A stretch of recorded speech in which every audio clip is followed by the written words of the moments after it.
What's happening, everybody? I know it's been a little bit over 3 weeks since I've posted a video, but that's kind of the nature of the job. I have a full-time job besides YouTube, so I have to do that, and every once in a while I'll disappear and come back. Don't worry, I'm still around. What you guys see behind me, I have Randy Savage up on the stand, and I have Top Gun sitting over there with the seat off and the rear end all pulled apart.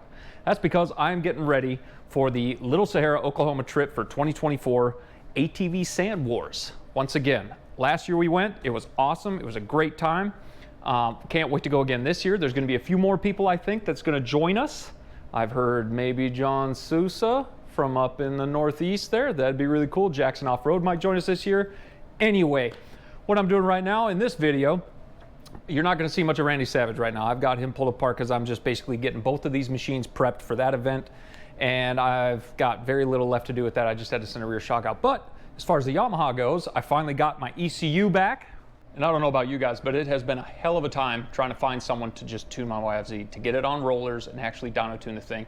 I tried to go up to OCP, but our schedules are always conflicting, and he's so far away, so can't really do that one right now. Also, he's let me in on a little thing. I didn't know that when you flash your stock ECU, it's a bench flash. So what that means is you do a dyno run, you look at the numbers, then you pull the ECU off and you plug it into the bench flash, and then you flash in a new tune and then go dyno again, and then you kind of adjust from there. It's very labor intensive compared to the Vortex ECU. Would life have been easier if I went with the Vortex ECU? Yes, I think it would. A lot more places can dyno tune much more easily with that thing. It's very, as long as they have the software, you should be able to dyno it. There's more features in there as far as you can do different maps, you can do launch control. There's, from what I've heard, there's also a little bit of boost in your voltage, so you have a little bit more spark, things like that. There's all kinds of, benefits to having a Vortex. But I went on the internet, kind of put up the white flag and said, does anybody know where I can go and get this thing dyno tuned? I'm having a heck of a time getting a hold of people. And without hesitation, it seemed like there were 5 people instantly on there that said, go to Alba Racing and they can flash your ECU. Literally pull it off, put it in a box, wrap it up, and send it to them, and they will flash it in a day and turn around. Thanks to Nate over there at Alba for working with me, because I sent it out once, came back, I tested it, it was running still pretty lean. Then I went through all the modifications I had. We caught one thing that wasn't put in there the first time, so we upgraded the tune a little bit, and we're gonna see how this thing works this time. I know this isn't the preferred method for most people, probably get a lot of flack for this, but I figured this is good enough to get me on the trail, to get me riding right away, because otherwise I have a 400-pound paperweight just sitting there in the corner of the garage.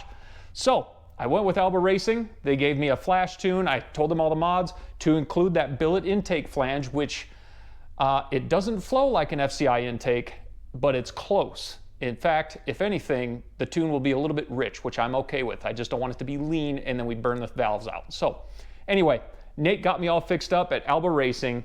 Wrap your stuff up, send it to them. You're looking at a $200 tune. Bring it back, put it in, and start riding.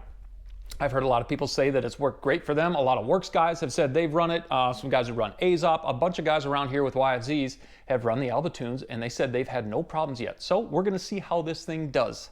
I'm kind of excited to mess with it, but definitely on the cheap side of things.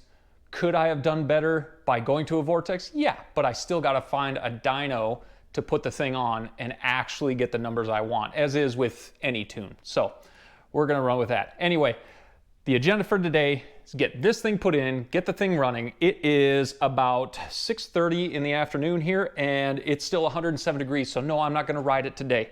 Thanks to Arizona for being hot in September still. Tomorrow morning, I'm probably gonna yank that thing out and go riding. What you guys haven't seen is I've done a couple other little things. I've done a factory 43 front bumper. I did the AIS delete, which I didn't do the first video. I put it in this time, and I used some stock parts to use some bracketry and things like that, so everything still fits very nice and tight, and everything's solid, so I didn't have to zip tie any wires up. I also did a Lone Star block-off plate for the rear emergency brake. So anyway, let's get onto the YFZ and get this thing popped in, and then I'll take you guys out on a ride and see how this thing actually runs.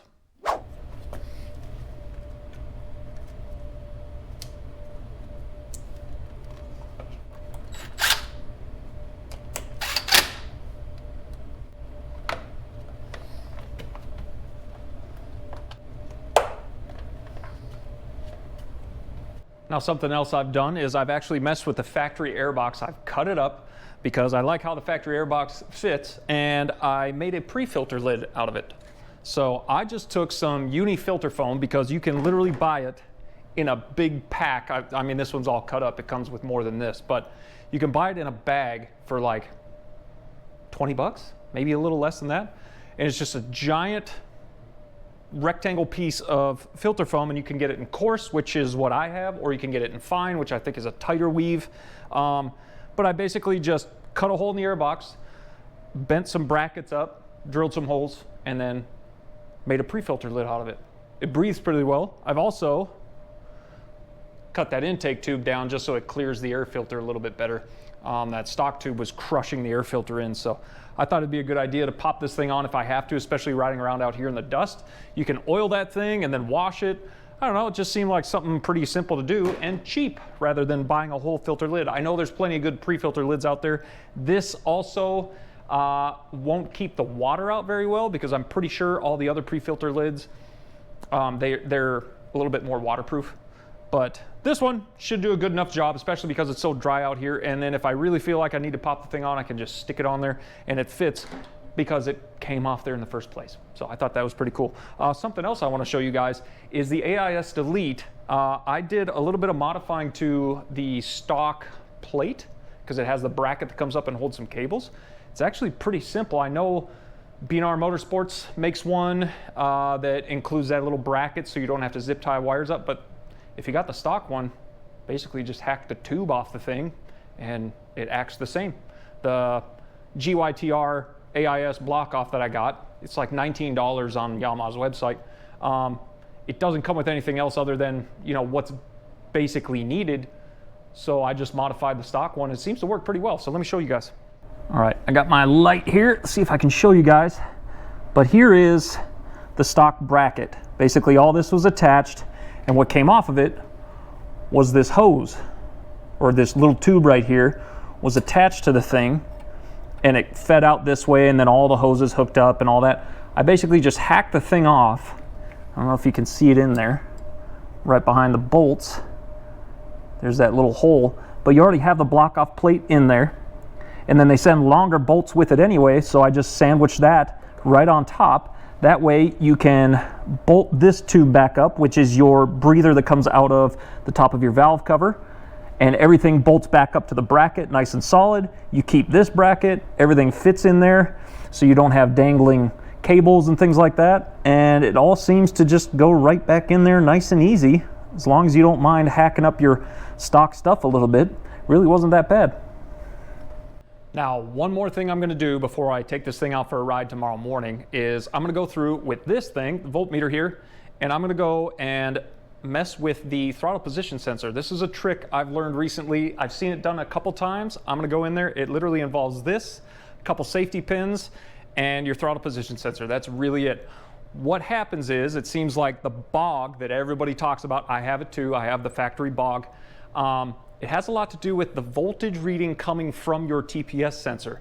So a lot of them are reading kind of low, I think around 0.4 or 0.5, and where I've seen most people is go up above 0.7 to get that throttle response back that they're talking about. All you're doing, just like on most vehicles I've worked on, you take the throttle position sensor, loosen the two screws, and keep turning it until you get the voltage reading you want. So a little bit higher voltage reading, so it sends a better, stronger signal back to the ECU. I'm not 100% on exactly how it works, but I'm gonna mess with this, get it to where I want it, and crack the throttle and see if it fixes it. So let's dive into that thing. Now, before I dive into adjusting that thing, we're gonna start this thing up so you guys can hear the bog we all know and hate.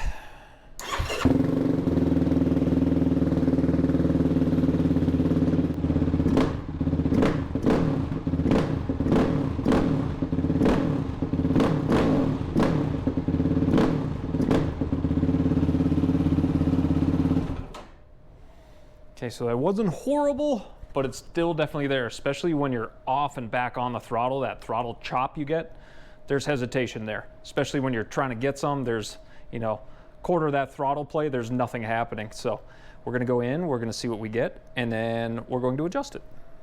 Okay, for ease of installation here, I'm gonna pop this clip off, and you have a blue and black and a yellow. So your blue and black is your negative, your yellow is your positive. And we are going to use, this is going to be pretty shade tree mechanic, but we're gonna do it. These little safety pins. So we're going to feed this thing in here, just following the wire. And we're going to feed it in until we feel plugged. So I can feel the clip at the other end. And the same thing with the yellow. Trying to keep everything apart. There, all the way in, and I feel plug. So now, I'm going to try to keep these things separate and pop this plug back on. Keep them from touching each other. Okay, so this will be positive on the bottom, negative up top. Now, without starting it, I'm gonna flip this thing to 20 volts DC, turn it on. Okay, zeros. All right. We are just going to leave this lead in the positive. Okay, and then we're gonna turn the key on, but that's it. We're just gonna leave it on. Not gonna start anything, you just hear the pump running. Okay.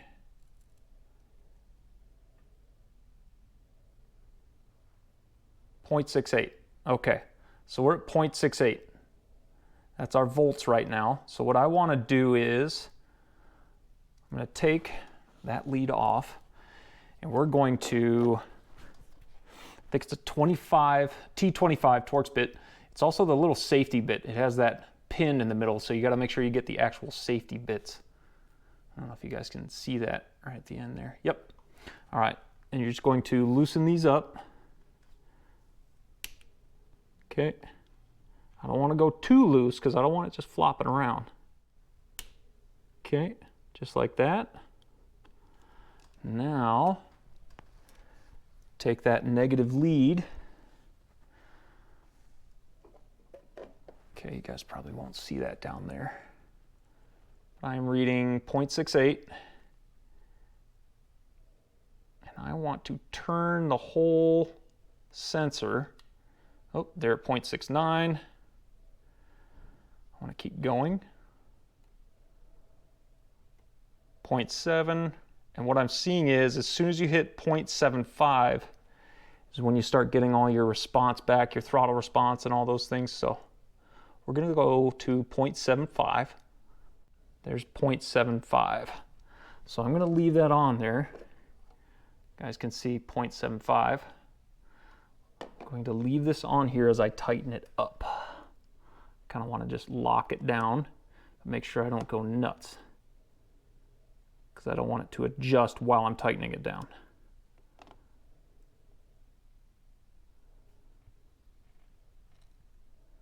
And let's see what we get now. Already on, in neutral, so let's start the thing.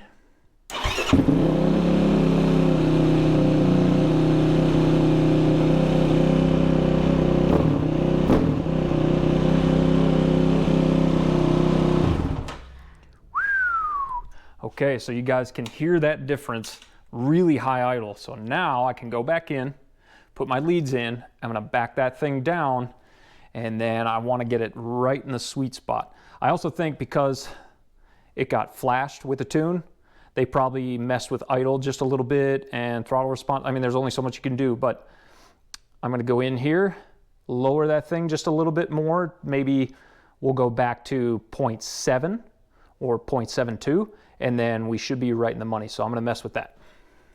Okay, I think I got it. The sensor definitely wanted to be right around 0.74. I went back and forth a little bit.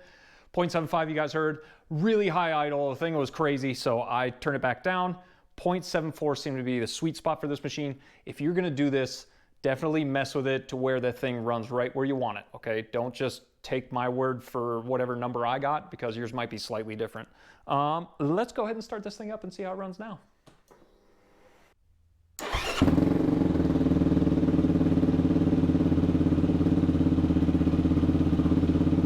Okay, idle is definitely back to normal. starts a little bit quicker, just a hair quicker on the start, and then it idles up and comes right back down. So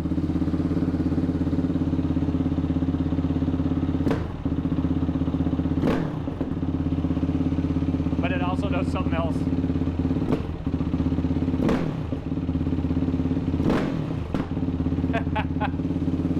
I got a little bit of fireballs. It's definitely running rich. I'm okay with it running rich. I definitely don't want to do that forever. Probably end up fouling bugs or something. I don't know, but as of right now, the thing's running good. It sounds crisp, and the throttle response is definitely better. So I'm going to pop the seat on, and then tomorrow I'm going to take this thing out. You guys are going to come with me. We're going to ride it and see how the thing feels. Right now, it sounds great. So let's get the seat on.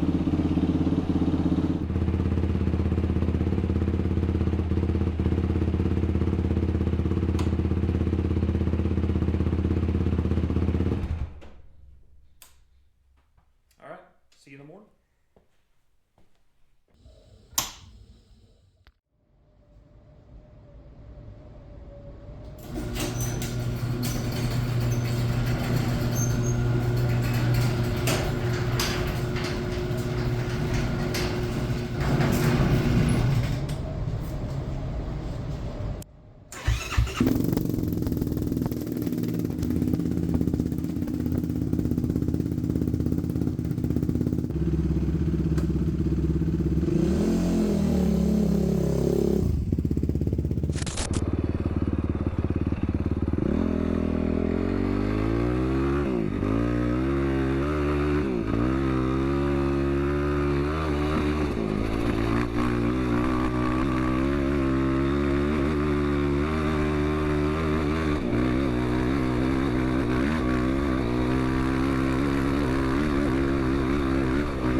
Good morning, everybody.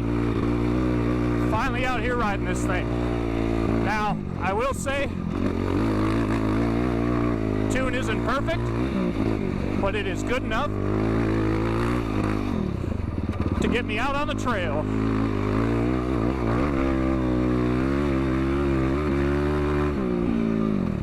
Definitely a little bit rich, but listen to that RP sing.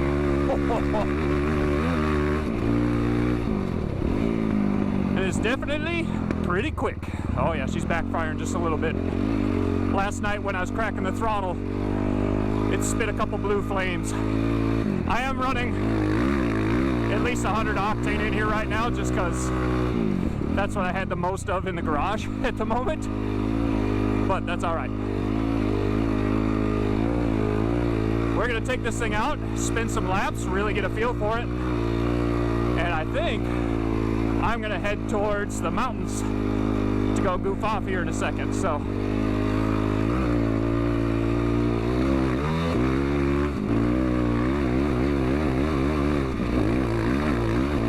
Oh man, this thing feels pretty good. Steady throttle right now. Runs real smooth.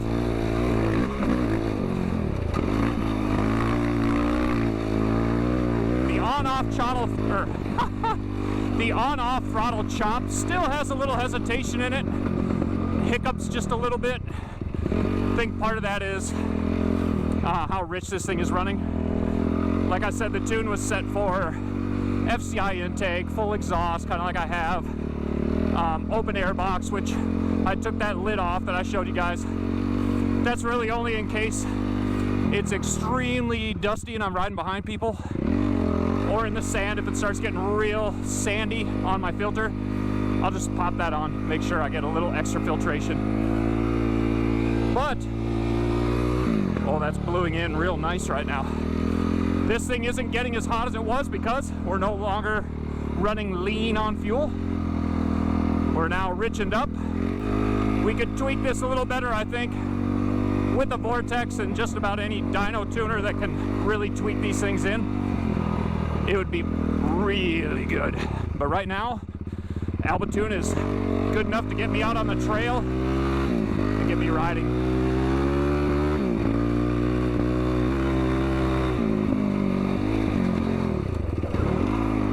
One thing I definitely like about these YFZs is the suspension right now. I'm a pretty big dude. I'm over 230 pounds, over 6 feet tall, and these shocks I know are stiff, but that's good for me. Yes, I have blue gloves on riding the Yamaha. Pretty lame, I know, but these are really comfy. So I'm gonna send it off this little single, just flatlands.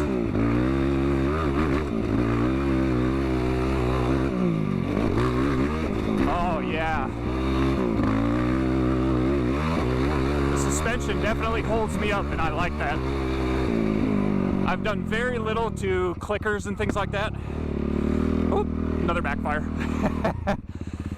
Let's go to the mountains. I've done very little in the way of suspension clickers.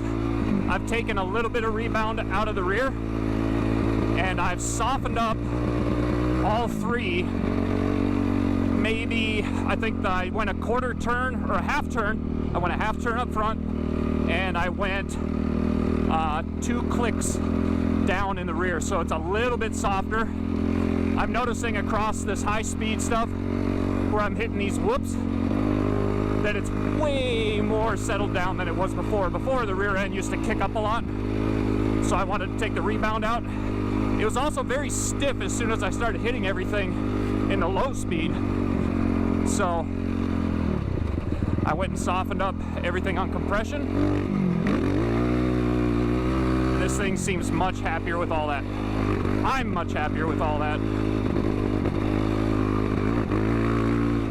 Yeah, this thing doesn't like low throttle. It does like being held open though.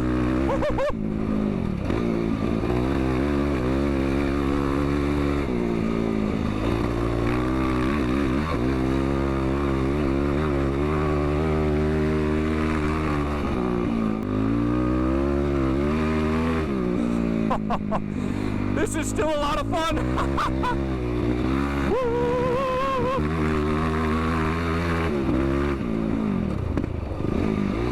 Yeah, it doesn't like throttle blips still.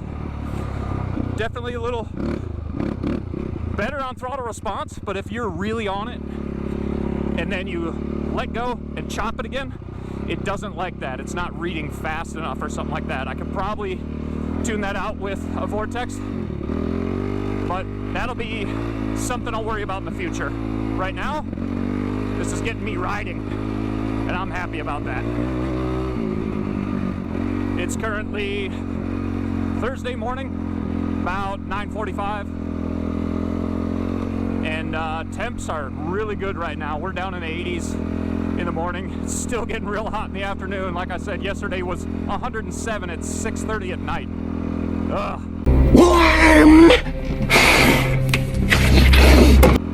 It's hot. September doesn't want to let us go just yet.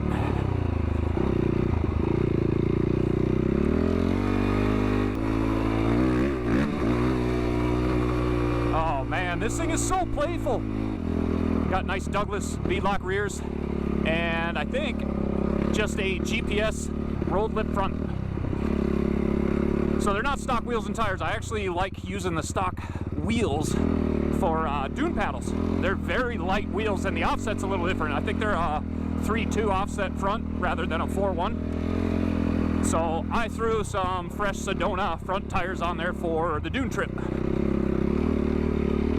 which I'm hoping to see a lot of you guys out there. It was awesome last year, and there's going to be a few more of us this time. Going to be a lot of good drag racing and riding and exploring the park. There's a few spots I'd like to go hit a little bit more now that I kind of know the park. Ooh, it's rocky. So hopefully I see a bunch of you guys out there. I will be, for the first time, bringing merchandise with me. I'll just have a few t-shirts. It's only kind of what I can carry. I have a good merch company that I'm going to work with. I'm going to bring some t-shirts out. 3 colors, red, white, and black. Channel colors. And see how people like them. And then probably continue. I'll have some stickers. Whatever. Come and say hi. Come and ride with us. We'll have another big group ride. Let's see if we can get more people out on this one. And hopefully not run into any water this time. Joe.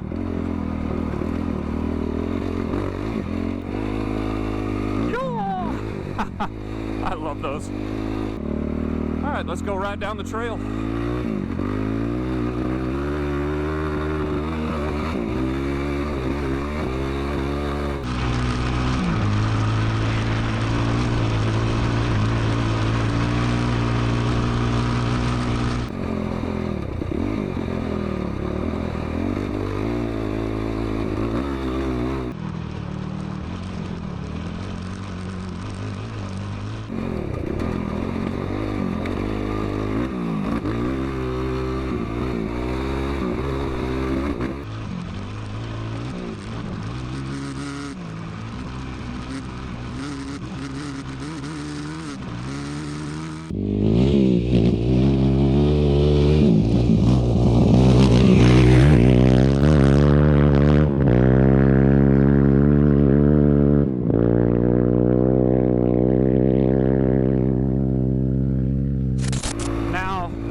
Yamaha the best it can be? No, not yet. I am literally starting from ground zero with it and working my way up to see how good I can make it in mostly stock form. Obviously I've got the pipe, wheels and tires, that intake flange, and the air filter and a tune, you know, but it's 90% stock still, you know. And I believe that these Yamahas can be really good. And so far, I am loving it. I've already kind of touted the suspension, how good I think it is. And it handles my weight very well. I like the handling, I really do. And the engine, if I had a little better tune, I'd probably love it even more. Hondas, very easy to pull power out of. I found that out. Definitely cheaper to build Hondas than it is to build one of these. However, the benefit of having EFI and not having to rejet all the time, and I mean some of the obvious ones, but Yamaha's power delivery is definitely pretty dang good. It's a very flat curve from other ones that I've ridden with, like Vortexes and things. This one seems like a very straight curve. Go climb.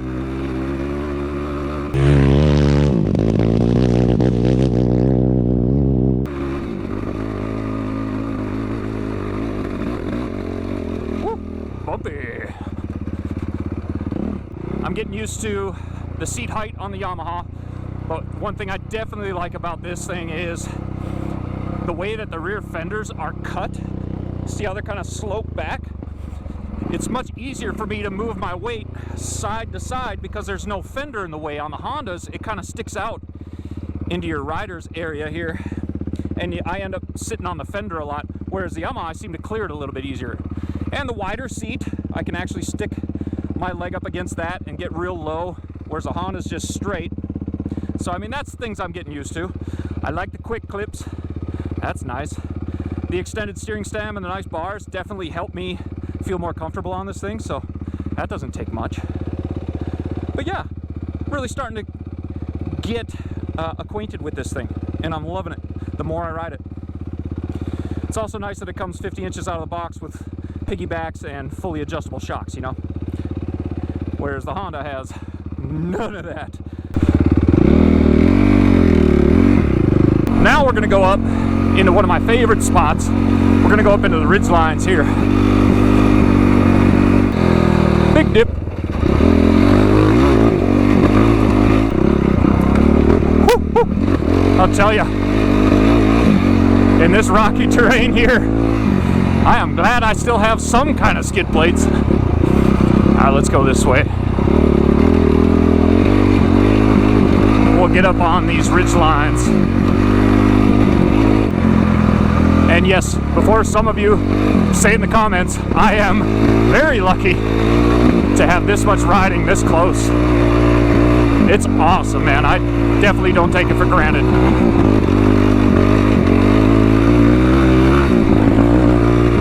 Starting the climb.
It is so cool up here.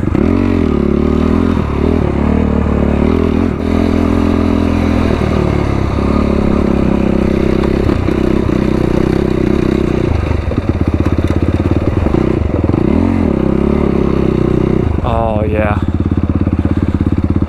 Love this place. You can see all of the city way out in the desert. Into the Gila Mountains here.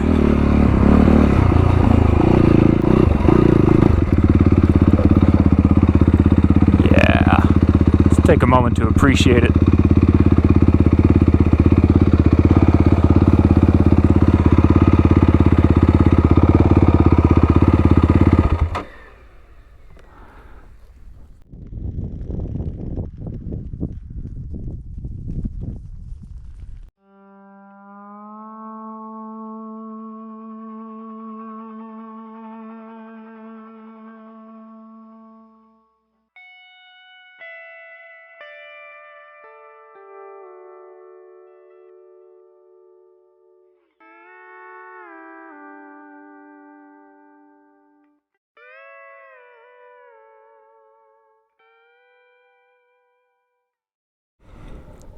Well, I've enjoyed the view enough. I think it's time to go back. The sun's definitely getting higher and it is getting warmer. I can feel the heat rising. Not terrible right now, but let's mosey back.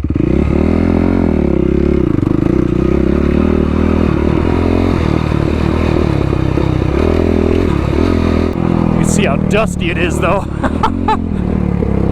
Holy cow.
That was a fun little ride. Well, the consensus is in, and the verdict is the tune is good, but not great.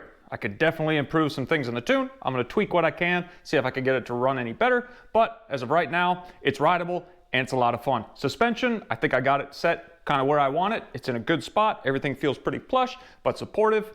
As for the exhaust, it sounds awesome. It's a ripper for sure. It has a great tone and it looks good. I've always wanted to try RP and I'm kind of happy with it right now. Other than that, tires are doing what they do. I always run these GBCs out here because they do awesome in the desert. They're gonna do fine anywhere else, but we're gonna be running paddles anyway. So, now that this thing is pretty much tuned up and ready to run for now, we're gonna take it out to the dunes with Randy Savage, and I'll see you guys in Little Sarah, Oklahoma.